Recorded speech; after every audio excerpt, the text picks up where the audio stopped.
weather. The minimum safe follow distance is about 3 seconds. A lot of beginning drivers tend to tailgate aggressively because you don't have lane directional capabilities yet, because you're still learning how to drive. And lane perception, your perception distance, your perspective from left to right, is still developing. It does take time to learn how to have your car properly centered. And from what I see as an instructor, I see a lot of beginning drivers tending to hug the right. They try to put themselves in the middle of the lane. And if you put yourself in the middle of the lane, the car will be over to the curb. Next, how should you react when your vehicle begins to hydroplane? First, hydro is water. Plane means to lift. So your tire is going along, you're driving, you're on a sheet of water. You want to lift your foot off the gas. You do not want to hit the brake, and you want to gradually steer where you're going. It's really important that you don't panic. A lot of beginners will panic, oversteer, slam brakes. You could potentially flip your car. So you want to try to be as smooth as possible. You don't want to hit the brake.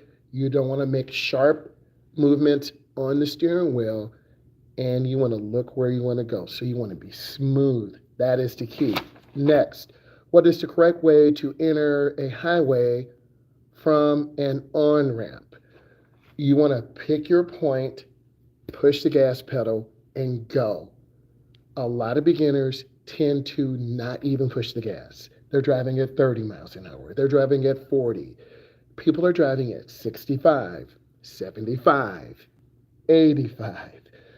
You, as a beginner, you got to push that gas pedal 45, 55, come out about 55 to 60, and you want to get right into that first lane. And once you're in that first lane, you can stabilize your speed. You'll see other cars going 5 or 7 or 10 above the speed limit or below the speed limit. But because we are beginning drivers, you want to drive at the speed limit because we want to practice safe driving practices. Next, what does the solid yellow line on your side of the road mean? Well, we're driving in North America, okay? We drive on the right, R-I-G-H-T, on the right side of the road. Many of you are watching this today are from the UK, you're from Australia, from the UAE. Thank you. So on the left side of the road here in the United States, that is the warning. Okay, it's yellow. On the right, we have a solid white line. That is the edge line or fog line. So if your car does break down, you want to try to get over to the right side of the road. That is the shoulder, so you can be safe. Next, what is the maximum speed limit in most rural highways? It is 55 miles an hour. Now, this varies from state to state, from municipality to municipality. So I need you to understand this. You need to look up based on your state. I'm in the Midwest. Our rules may be different than the Southwest or the Northeast or Canada. So you want to drive at the safe limit. You don't always have to drive at the maximum. You want to drive at the speed limit. You want to be smooth. You want to be relaxed, and you don't want to squeeze the steering wheel, because if you squeeze the steering wheel, the car is going to drift to the right. It's going to drift to the left. You have to take your time, and you need to be very smooth when you are merging on, when you are changing lanes. Next, how do you handle a four-way stop when two cars arrive at the same time? The right-of-way is one of the most confusing things and difficult things for beginners. The first car to get there is the first car to leave. If two cars come together at the same time, say I'm going north, the other car's going east, this car to my left has to give me the right of way because I am to the right side of the driver. If you're not sure, you look, you can wave the person through. Always be careful at intersections. Intersections are the most dangerous place for pedestrians, for bicyclists. So as a driver, pause, stop, because beginners tend to do rolling stops. And if you do a rolling stop, you're going to fail your road test. If you do a rolling stop, you could get a ticket for failure to yield or failure to stop. These are some of the most common offenses. Let's continue. What should you do if you are in a blind spot if you're blinded by an upcoming vehicle with headlights at night? In America, the United States of America, we have a white line on the side of the road to the right. That's called your edge line or fog line. Let's pretend I'm driving along in my Tesla and I have my high beams on because I'm in a heavily wooded area and my lights blind you. I should be turning my headlights off my high beam lights off within 500 feet. I didn't see your car. You're blinded momentarily. Well, you want to look to the right edge of the road.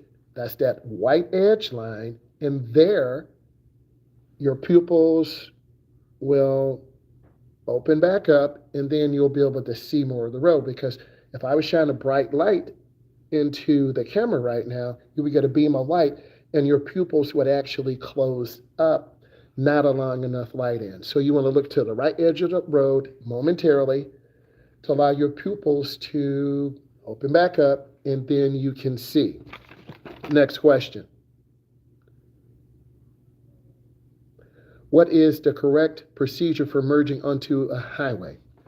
You want to turn on your left turn signal if you're merging out to the left. If you're merging out to the right, you want to turn on your right turn signal. You want to prepare to get on the gas pedal, accelerate, get your car up. 35, 40, 45, 50, 55. And you're going to turn on your left turn signal. Check your mirror, look over your shoulder, and check your blind spot. You have to do the blind spot check. If you don't, you're going to cut off a car. Thank you so much. I appreciate you. You have to look over your shoulder and check. A truck is coming by.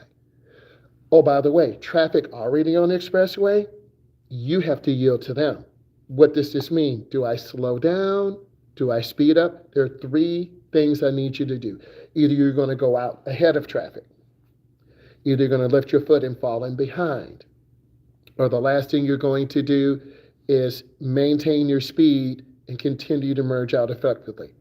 You have to be able to merge and make a decision. A lot of beginners hesitate. And a beginner is someone with less than 10 years of experience. If you have questions, you put those questions in. Next, let's keep going. How should you adjust your driving in heavy rain or fog? A very good question. You want to drive with your low beam headlights on, because a lot of beginners feel like, well, it's really dark, it's rainy, I'm going to turn on my high beam headlights. This is false, because the high beams will reflect off the rain and fog particles, thereby blinding you and you can't see. And then remember, the white line on the edge of the road, that's your fog line or edge line.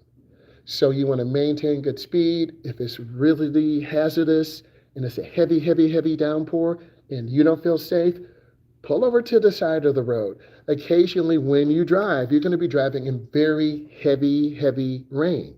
And if you can't see and you don't feel safe, pull all the way off the side of the road, turn on your four-ways, let your boss, let your parents know, hey, it's a really, really, really bad rainstorm.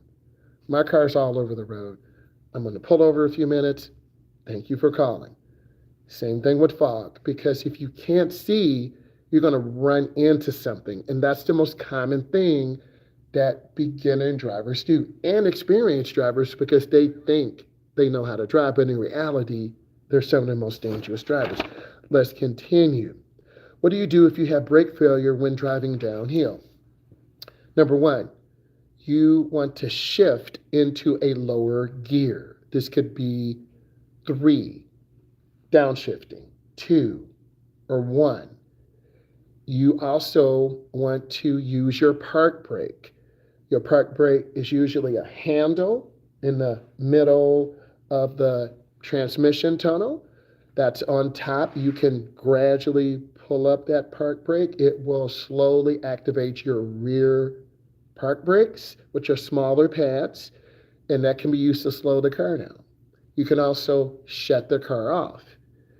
This will take the power from the tires, and you can use the power that is not flowing anymore from the engine to slow the car down. And you don't want to panic. You want to maintain control of your vehicle. Brake failure does happen occasionally. Next, what is the purpose of a no zone when driving near large trucks? They are for no zones. Left side of the truck. Let's pretend this is a truck. There's the left side. That's zone 1. Zone 2, in front of the truck.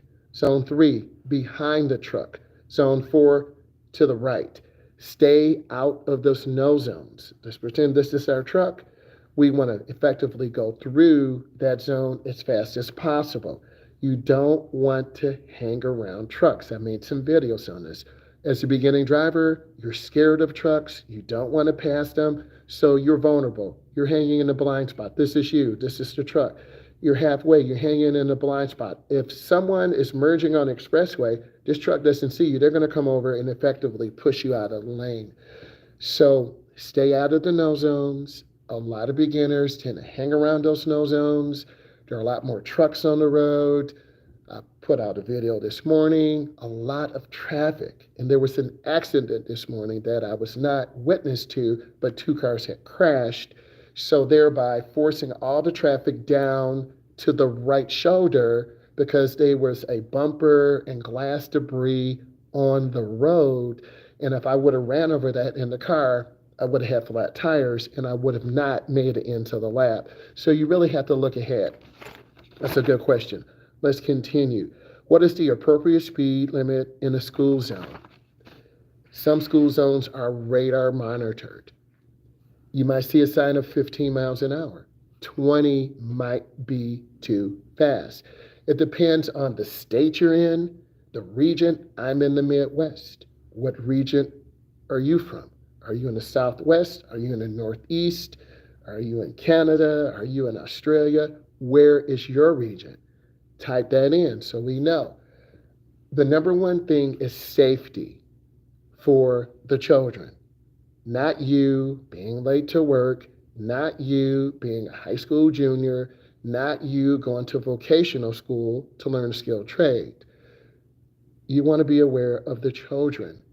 They are the first priority. Drive slow. Look ahead. Scan. If you see kids getting ready to run, pause. Let them go. They will appreciate you and you will have a good driving record. So it's about 15 miles an hour. Could be 20. It varies on the municipality you are in. Let's continue. How do you respond to if you're being tailgated? You want to maintain your speed. Let's pretend this Charger is a car, okay? Let's pretend you are this car. A car is tailgating you. You want to maintain speed. You can only protect the space in front of you. You can't protect the space behind you. So if this black car, let's pretend, this black car is pushing you, you got to maintain good safe distance. Eventually, this car will make a lane change to the right and pass you, or this car will make a lane change to the left and pass you. Maintain a safe distance. People are always in a hurry. We can't control what they're doing. They're trying to get to work. They're trying to get home. They could have had an argument or lost their job. Maintain good speed, and eventually the tailgater will drive around you. It's not your fault. You're doing everything right. So let's continue. If you have questions, you put those in. Next, what should you do if your tire blows out while driving at high speed? Number 1, take a deep breath. Number 2, hold the steering wheel firmly. Don't overcorrect because your car will veer or drift to that one side. And you want to gain control of the vehicle first, right? You want to gain control of the vehicle first. And how do you gain control? You lift your foot off the gas. You don't hit the brake. Steer where you want the car to go. And by steering where you want the car to go, hopefully you won't hit another car, go off the road into the ditch, and get the car off the road safely. It is very scary. It sounds like an explosion. So this is why you want to check your tires frequently. You want to make sure they have adequate pressure, and you should always be looking to make sure that you are safe. Next, let's continue. What are some consequences for running a red light? Number one, you're going to get a ticket. That's going to be a civil infraction. You're going to have points on your record. Your insurance will go up. Number two, you're going to get hit. Number three, you're going to get hit and killed. Build good habits on not running lights, because if you get comfortable running a red light, you are now desensitized to yellow lights. You're now desensitized to red lights. Stay focused on driving. Safe driving practices are so important. You should be learning this from my videos. If you're not already subscribed, you need to be subscribing. You should be looking at my videos. You should be learning this from your mother, your dad, your older siblings, because after about 10 years, you understand most of the rules and regulations. Hopefully you have a pretty good driving record. And many of you are 16, 10 years, you're 26. Many of you are 18, 10 years, you're 28. Some of you are 20, 10 years, you're 30. Some of you are 34, 10 years, you're 44. So if you can make it through that 10-year window with good driving, you're going to be rewarded with lower insurance costs. And that is across the nation. Again, some states have a requirement, and I'm from the Midwest, we have to have insurance. And it shows that you're financially capable if you have an accident. You run into a building, you hit a car. Your insurance will cover the initial costs of the other motorist and insure your car and possible hospital costs. That's a good question. Let's continue. What should you do if you miss an exit on the highway? I'm going to say by what should you not do. You should not back up backwards and go on that exit. Number two, pay more attention. You were driving and you missed your exit. Number three, go to the next exit. It might put 5 or 10 or 12 minutes on your day, but you're going to ride there safely. Have you seen cars back up on the expressway? Yes. You do not want to put yourself in that dangerous situation because you will get injured. So pay attention, be aware, and many of you will have your GPS enabled and will tell you exit coming up, exit coming up. You want to get over to the correct lane about a mile ahead of time. And if you're in heavy traffic going through Chicago, going through Houston, Texas, Los Angeles, California, I would get over a couple of miles ahead of time because you might not be able to make it over in time. As a beginning driver, you're in the fast lane, you're driving really good. Oh, there's my exit. It's a quarter of a mile away. You have semi trucks. You have older people driving slower. You got the Cybertruck going by. And you can't get over and you just miss your exit. Don't cut off other drivers. Don't be a selfish driver. You will see a lot of people doing this. Learn best driving practices. Let's continue. How should you handle aggressive drivers on the road? Give them space. And if someone is angry and mad, let's pretend someone is driving in this black car, it's a Charger, you're in a yellow car, they want to get over, but there's traffic ahead of you. They want to get over, they're swerving. Just maintain speed. Don't make eye contact with them. They'll either speed up and try to get in front, or they'll slow down and fall in behind you. Don't look at them. Don't engage. Yes, you want to look at them. Yes, you want to say something. Yes, you're angry. Yes, your heart is beating because they did an aggressive maneuver. All that's going to do is just make the situation much more angry and much more hazardous. So don't do that. Don't engage in that situation. Let's continue. What are the steps to take when parking on a hill? Another great question. If you have questions, you put those in. Number one, if you're parking downhill, you want to put your car in park. You want to activate your park brake. Either it's a small brake on the left side. You push it down with your left foot. It's spring activated. The spring pulls a cable, and there's actually a cable that goes to the right side, to the right brake pad. There's another cable that goes to the left side, and this will activate the park brakes, and it will squeeze either one rotor on the back or two, and that keeps your car from moving. And then next, if you're parking downhill, you want to turn your front wheel all the way to the right, because if the car slips out of gear, it's going to actually roll forward into the curb. Now, I begin the questions. If you're parking uphill, say we're in San Francisco, California, there's a lot of hills. If you're parking uphill, what I need you to do is shut the car off, put it in park, pull up your park brake. Remember, we're parking uphill. You're going to turn your wheel to the left, all the way to the left, hand over hand. Do this with me. Hand over hand to the left. If the car slips out of gear, it's going to roll backwards in a counterclockwise motion. That's how you park uphill or downhill. And if you have a manual, you want to pull up that park brake. You can put it in gear also. But you don't want your car to roll out of gear. Next, that's a good question. You got questions, put them in. Next, what is the correct lane positioning when making a left turn at an intersection? Left turns are the most dangerous. Number one, you're turning against crossing traffic. Number two, you've got to yield for pedestrians. You see me looking to the left. If I'm making a left turn, I'm looking for pedestrians walking. I'm looking for bicyclists walking. Yield to oncoming traffic, go up to the middle. Again, let's pretend this is our car. You're going to go up to the middle. When it's clear, you're going to make a left in the nearest lane. Always turn in the nearest lane.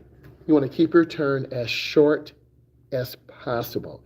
If you make a wide turn, you're turning in the wrong lane.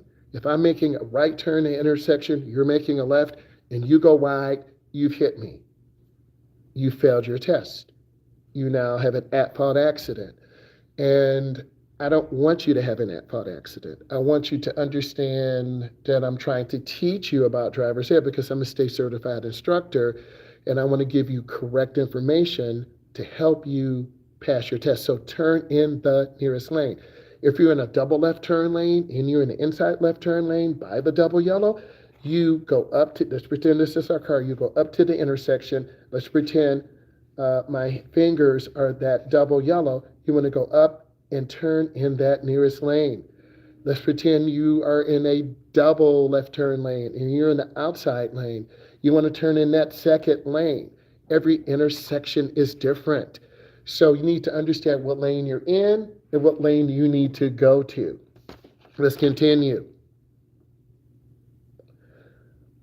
When must you yield a right-of-way to an emergency vehicle? Number one, emergency vehicles always have the right-of-way.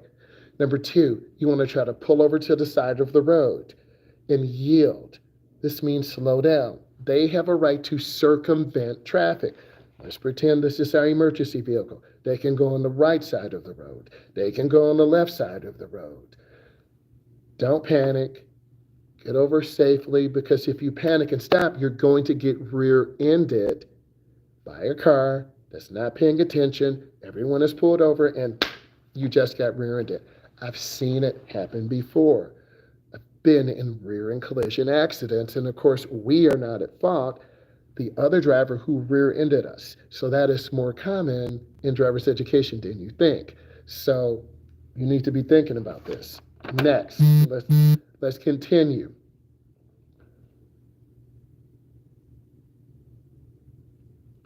How do you handle a skid on icy roads? Number one, you want to lift your foot off the gas. Don't hit the brake. Steer where you want the car to go. Try not to panic and be overly aggressive on the steering wheel, because if you're overly aggressive, the car is going to the right, going to the left, and you could end up flipping the car. Don't panic. Lift your foot off. Allow the car to settle down. And once it settles down, you're going to regain traction. Don't panic. Let's use this little piece of paper again. This is your car, and it's skidding. If you overturn, the car's going to skid to the left. If you overturn, the car's going to skid to the right.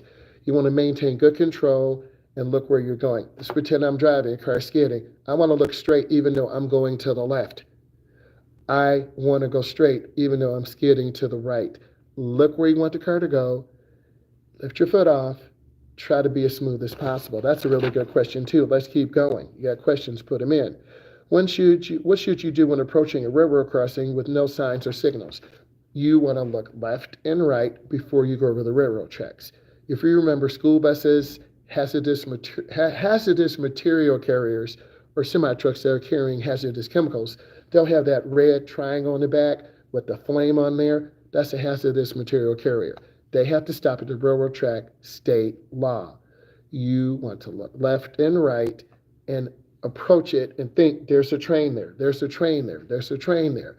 The train always has the right of way. You can't beat the train. I want you to know that. You can't beat the train. Let's continue.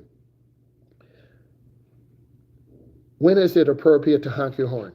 If a car is starting to encroach your lane, if a pedestrian is slowly walking towards you, I'm just talking about a good tap. Dun, dun.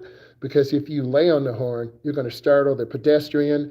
I love cars too. I'm an enthusiast. So this is why I'm here talking to you about driver's education, safe driving practices, and answering those difficult questions. So I'm definitely a car enthusiast. Then let me know where you're from. So you have to really be aware and understand where pedestrians are, where cars are. Oh, thank you. Thank you. I really appreciate you. Make sure you follow, make sure you subscribe, because I'm going to do more videos like this to really help the community. And it's not about me. It's about giving back. When you give, you receive. So let's keep going. Next.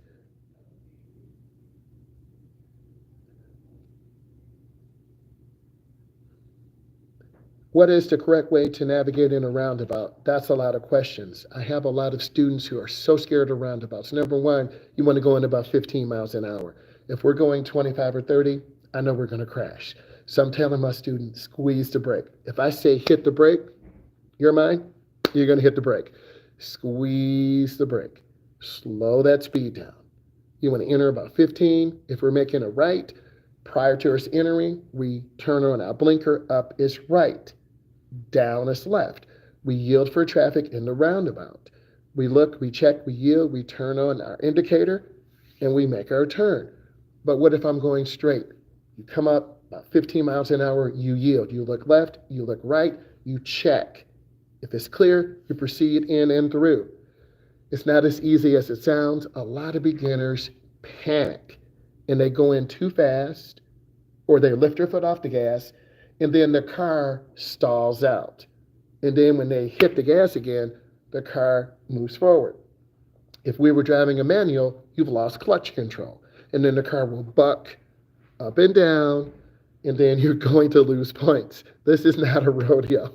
We are driving a car. So you want to remain smooth, right? I have some videos on that also. Keep those questions coming in. Let's keep going. How should you handle a pedestrian crossing the road in an unmarked intersection? Well, pedestrians have the right to an intersection where there's marked or unmarked. Treat it like an intersection, yield for the pedestrian. Any potential intersection can be a marked or unmarked intersection. Just before the edge of the intersection, imagine the two lines, okay? Crosswalk. Just before the crosswalk, there's a stop line or stop bar. That's where the front of your car is supposed to go. If you go past that, you've lost points. In my location, after 25 mistakes, you fail your test. In other locations, it could be 15 points. In other locations, it could be 20 points. You need to check, and points are driving errors. So an error could be you stop past the stop line, -1. Another error could be, or fault, could be your car's in a crosswalk, 2 faults. Another fault could be you stop. The sign says no right turn on red. Let's pretend we're driving. Let's pretend this sign is to our right. It says no right turn on red. You look, you check, you go. I'm your road tester. You fail. You're like, what happened? You should have stopped. It says, let's pretend this says no right turn on red. So You got to read those signs and you got to pause for a second. Assume it's danger. Assume they're vulnerable road users. Because in a car, you have a 4,000, 5,000 pound lethal weapon. I need you as a beginning driver to take a step back, to view the road. What is the road doing around me? What is the environment? Am I in a downtown area?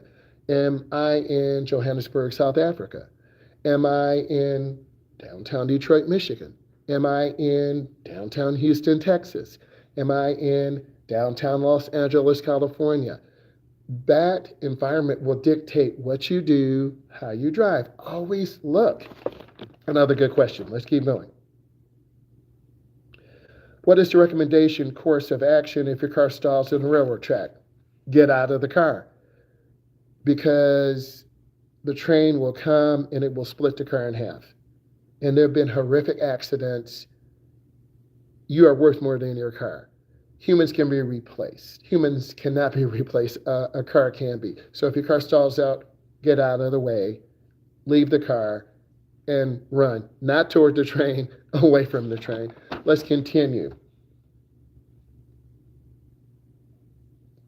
What is the safest method to back up your vehicle? You need to look out of your back window. I know you have a backup camera. Let's pretend this is my backup camera.